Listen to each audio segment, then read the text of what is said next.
Greetings, salutations, respect, and love. I am Scott, and you, my little knuckleheads, have wandered onto the #1 prog rock channel on all of YouTube. Yes, I said it.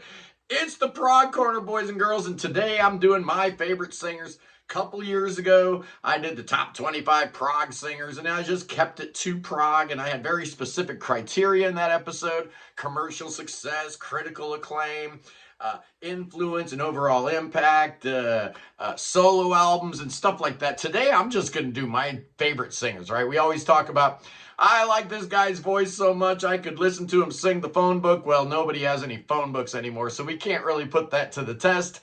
But here are some names not going to be on my list today, and I find this rather crazy that these names aren't on anybody's list, but not on mine. Oh, man, it's crazy. Chris Cornell didn't make my list. Robert Plant. How do you not make the list? Jim Morrison. Steve Perry. Roger Daltrey. Lou Gramm. So underrated. I love Lou Gramm's voice. Win Butler. Yeah, he's not going to make the list. Anybody that uses his notoriety and celebrity to try to contact and get with underage women, not going to be on my list. Ditto Ryan Adams for that same exact reason. Rob Halford should have made the list. He's amazing. How about Bo West from Evership? Unbelievable. Another newer artist. How about Alex Mari from the Baroque Project? Unreal. Nad Sylvan doing his thing with the Genesis Revisited.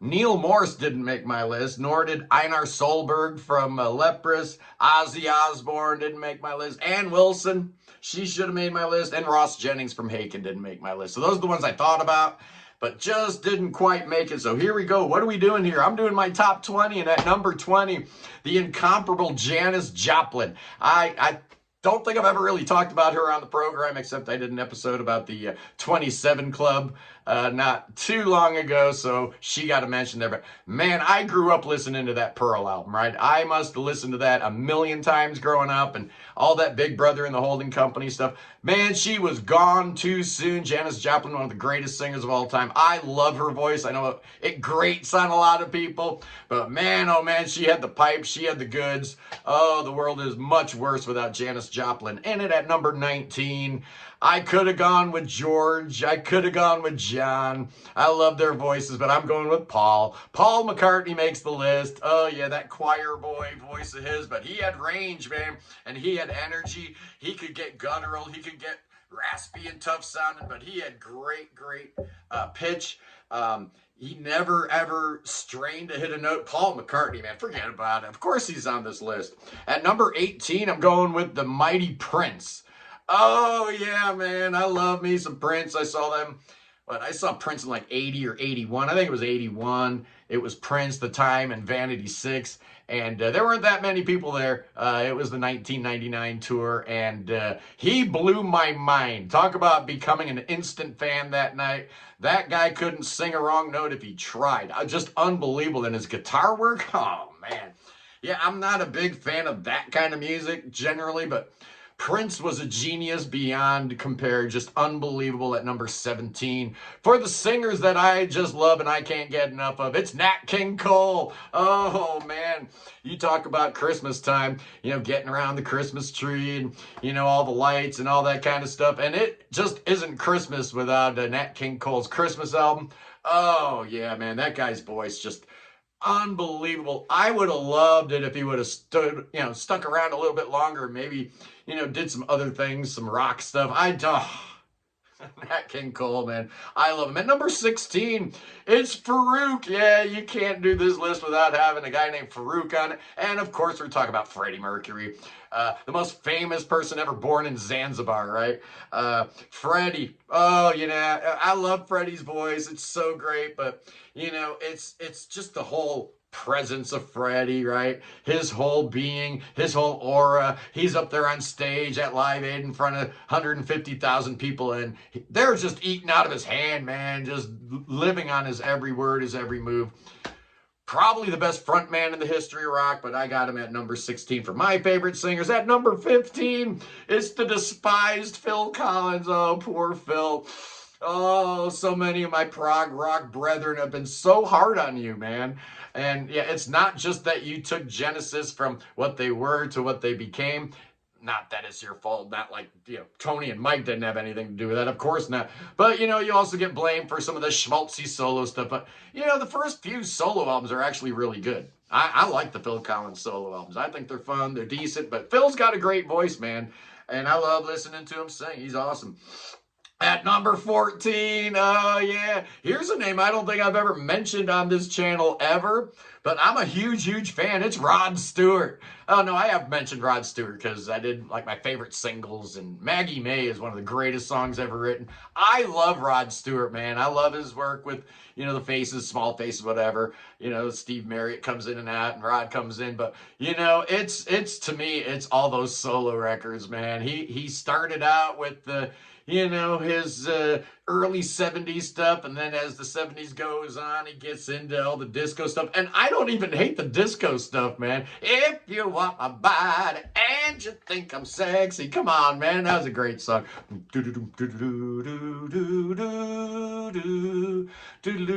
Come on, stop. Rod Stewart, I love him. At number 13, it's the diminutive Ronnie James Dio, R.I.P., one of the greatest singers in the history of rock music. I first encountered Ronnie James Dio's amazing vocals when exploring Roger Glover's solo album, The Butterfly Ball. And who's this guy singing on here, man? Oh, yeah, you got Elf, you got Black Sabbath, you got all this stuff that Ronnie James Dio was doing all through the years. His solo albums, just amazing. His work with Kerry Livgren on his solo album. Ronnie James Dio, one of a kind. And I heard he was a really cool guy, too. I never met Ronnie. At number 12, here's a group effort, man. When I think of singers that I really enjoy listening to, I'm going to go with the whole tribe over there at Moon Safari. Oh, yeah, all of them. The whole group, the whole Akison clan and Sandstrom and Israel Sun. And, they all sing, man. All of them sing, and it's just incredible. The first time I heard Constant Bloom off of Blue Jude, I knew I had found a band that I was going to treasure and cherish. And honestly, if you think about great vocals in music, I don't know how you can ignore Moon Safari. You just can't. Their stuff is just incredible. Their harmonies, spot on. Really cool. I love how they use that as a part of their whole template, building these great songs. Love Moon Safari. At number 11, another modern vocalist. I'm going with Andres Prestmo, the lead singer from Wobbler, also from the Chronicles of Father Robin. I love his voice. It's a perfect voice for modern prog, and that it harkens back to the 70s. Yeah, you hear little echoes of John Anderson in his voice, but he's, all the way through and through, man. This is a Norwegian cat, and he's got that Norwegian brain. He listened to better records than you and I growing up, and it shows. It really shows. I absolutely adore his voice, and part of the reason why Wobbler is the greatest of all modern prog bands, absolutely at number 10. Yeah, we're in the top 10 here, boys and girls. And it's John Wetton in the number 10 spot. I know a lot of people love John's voice. I love John's voice. It's a little different, right? Especially if you're a King Crimson guy and you're, coming off of the Greg Lake stuff. And then you get, Boz Burrell. Before that, you had Gordon. And then you get this guy, John Wetton, who'd been in like every band in the world, right? He played with everybody. Family, Renaissance, Roxy Music, Uriah Heep. But John Wetton, oh, man. You can't ignore John Wetton when you're talking about the history of prog rock, and I didn't even mention Asia. Okay, at number 9, R.I.P., another one that's left us. It's David Longdon. Oh, man, what a great loss it was when the lead singer from Big Big Train departed. They're in good hands with Alberto Brevin, but let me tell you something, man. You don't replace a David Longdon. You just don't. You just don't. He should have been Phil Collins' replacement in Genesis, obviously. And when he joined Big Big Train, they went from being a good band to a great band. How many singers can do that? Yeah, I know Dave Gregory and Nick DiVirgilio joined the band at the same time. That didn't hurt any, right? Having the best drummer and the best guitarist in the world join your band. Oh, how about the best singer in the world, too? Big Big Train, man. Absolutely. David Longdon, you will be missed. You were amazing. I love you. At number 8, let's talk about the great, the one and only Annie Haslam. Oh, man, we've had Annie on the show before. She's so awesome. I need to contact her and bring her back on the show. She is a gem. She's a national treasure, living right across the way in Pennsylvania now. I think she's a U.S. citizen. I don't think she's a Brit technically anymore. But we love Annie. She is something else. The greatest female vocalist of all time, bar none. You know, you can have your Ann Wilsons. You can have your Floor Jansons. You can have your Janis Joplins. Annie Haslam's the greatest female singer of all time. That range, the emotion that she brought to it, and the way she just shaded her lines that mostly Betty Thatcher was writing for her in such beauty and emotion and the great phraseology. Stop it. Just stop it. And the stage presence too, man. Annie had it all. She had it all at number 7. Oh, yeah, I love me some Bruce Dickinson. I do. I think Bruce Dickinson is the greatest heavy metal singer of all time. I just find his vocals to be absolutely perfect. What is it, the air raid siren vocals they call it? And did you catch him last weekend singing the national anthem before the Pittsburgh Steelers game? Wow, that was cool. And then the F-16s fly overhead, and he hits that high note, and he holds it, and that vibrato's going, and the jets are flying by. Bruce Dickinson. I can't say anything more about him that hasn't already been said at number 6. Let's go to Italy, and we're talking about Francesco Di Giacomo. Oh, the great singer, the operatic voice of Francesco Di Giacomo, the lead singer from Banco del Maturo Soccorsa. Oh, I love Italian prog, and one of the reasons why is vocalists like him, man. You don't hear stuff like that in British prog or American prog. You know, this over-the-top big guy, man. He's a big guy wearing the silly Greek fisherman hat, and he just looked the part. He was just amazing. His vocals were stunning, and they were, just like unexpected, and just really drove Banco's music into the next realm. Just amazing. I absolutely love him at number 5. Oh, my top 5's perfect. I defy you to find a better top 5 than this. At number 5, I'm going with the mighty Steve Walsh. I could have gone with Robbie Steinhardt because part of the magic of early Kansas was how Steve Walsh and Robbie's voices, so different, but they just blended so beautifully. But it's Steve Walsh, man. Come on. That guy's voice, ridiculous. There's a story that when they finished mixing down their debut album, they all were like breaking down in tears because they had just realized, holy cow, we've got the greatest singer in the world in our band, and we didn't even know it. Because you know how it is when you're playing in bands in the 70s and you're singing through the PA. Nobody could really hear, what the vocalist's actual chops were. And Steve Walsh, chops for days, man. The cocaine did him wrong. Ruined his voice, but that's a whole other issue. At number 4, I'm going with David Bowie. Absolutely, man. David Bowie, I just love him. I love the early Bowie, right? Young man Bowie when he's hitting all the high notes, and then he, middle-aged Bowie where, he changed his skin so many times, but his voice kind of had 3 different distinct eras. The early stuff where he's almost a tenor, and then the middle era where, he's not a tenor anymore. He's kind of in that baritone range, and then the later years where he's clearly in baritone. He can't hit those high notes anymore, but he's still found a way to make his voice shine on every track, man. Those last 2 Bowie albums, The Next Day and Black Star, as good as anything the man ever did. What a way to go out with 2 brilliant, almost masterpiece albums. David Bowie, forget about it. I love him. I always will. You can't talk me out of that. You cannot. At number 3, I'm going with Greg Lake.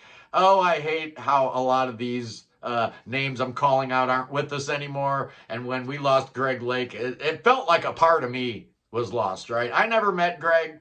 He's a very private person. He and Regina just kind of, holed up doing their thing.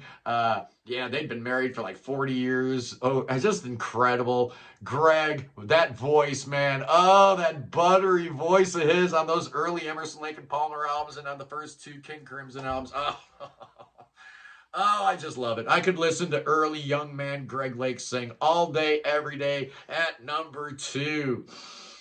Yeah, we got the big switch up going in the top 2 spots. At number 2, I'm going with Peter Gabriel. I love Gabriel. I always have. I always will. I love how he uses inflections in his voice. I love how he can carry a tune with gravitas when necessary, or he can be playful and, all that kind of whimsical UK stuff. He's everything, man. His brain never stops working. And when I was doing the top 25 prog vocalists a couple years ago, I really took into account solo material, and that's why Peter Gabriel got the nod at the time. But he's not getting the nod today because the number one singer in my book, my favorite singer of all time, I don't see it ever changing, is the great John Anderson. Absolutely. I love John Anderson's voice. I could listen. Well, you know, obviously we could listen to him sing anything because most of those lyrics on those early albums don't really mean a whole lot, and it still just sounded amazing. It's like John just found the exact right word to convey a feeling and emotion. It didn't matter if it all linked together in a linear story or whatever, because he was painting with sound. He was like a word impressionist, right? It's like John Anderson's lyrics got transported to Paris 1880 and he's chilling with Monet and Cezanne and Renoir and stuff like that. That's where John's brain was, somewhere else, man.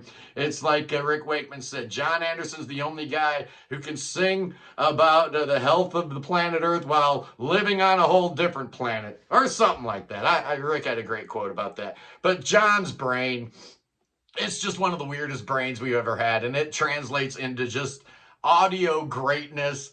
And it's so nice to see John actually doing some good music. His solo career, you know, after Elias the Sun Hillo, honestly, not a whole lot to write home about, but he has flipped the script, man. True was great. A Thousand Hands was great.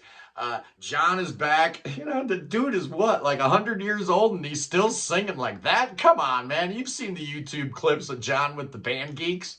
That guy's voice is as good as it was, maybe even better than in the 70s. Because I remember, you know, when I saw Yes in the 70s, sometimes John's voice didn't always sound up to snuff. Sometimes it was like, you know, they were doing 150 date tours and stuff like that, so I get it. You know, these tours are a little bit shorter, and he's got a little bit more time to, you know, baby his voice and whatnot. But I'm telling you, his voice is as good now as it was back in 1969. And that's saying something, man. Who can say that? I can't say that. Anyway, boys and girls, I love you. Tomorrow, we're going to be taking a look at the new Cardiacs album. Yeah, there's a new Cardiacs album 26 years after their last album. And 6 years after their leader, Tim Smith, sadly left the planet Earth. What a great loss for humanity, but he has left behind one final gift for humanity. It's called ESP. It's awesome. We're going to talk about that tomorrow. And then the Sunday live stream. Yeah, I got a big surprise coming for the Sunday live stream. I'm not going to tell you about it right now, but we're going to do something a little bit different this Sunday because the 2 following Sundays, we've got special programming. We've got Fantasy Prog. We've got the Prog Corner Unplugged. I'm going to be talking more about that next week. But anyway, boys and girls, I love you. Peace in the Middle East. Free Tibet. Free Ukraine. Free your mind. Free beer. Free Willie, and God save the king. Save that king. Save King Chucky. Oh, yeah. He's going to march his way all the way to America. Oh, wait a second. He can't do that. He's going to have to swim. Oh, there's an ocean between us. Watch him go. Oh, yeah. He's a good swimmer. Yeah, he is. He's like a fish, that King Charles. Oh, yeah. And then we're going to do thoughts and prayers, spells and incantations. My prayer warriors are working 24/7 to make sure that cancer don't come back. We need that king alive and well. Absolutely. The House of Windsor needs you. Oh, yeah. I can't say King William. I can't say that yet. Yeah, there's no horror movie tie-in, so that's not going to work for me. Chucky, hang in there. We love you. Billy Bob's going to give you a little assist, isn't he? Hey, Billy Bob! The king really needs you. Oh, yeah, the king needs some snakes. Oh, yeah, sing for your supper, Chucky. Oh, yes, indeed, the snakes are going to get you. Oh, yeah, I got my armor. I put the armor of God on me this morning, so there's no way these rattlesnakes are going to... Oh, oh.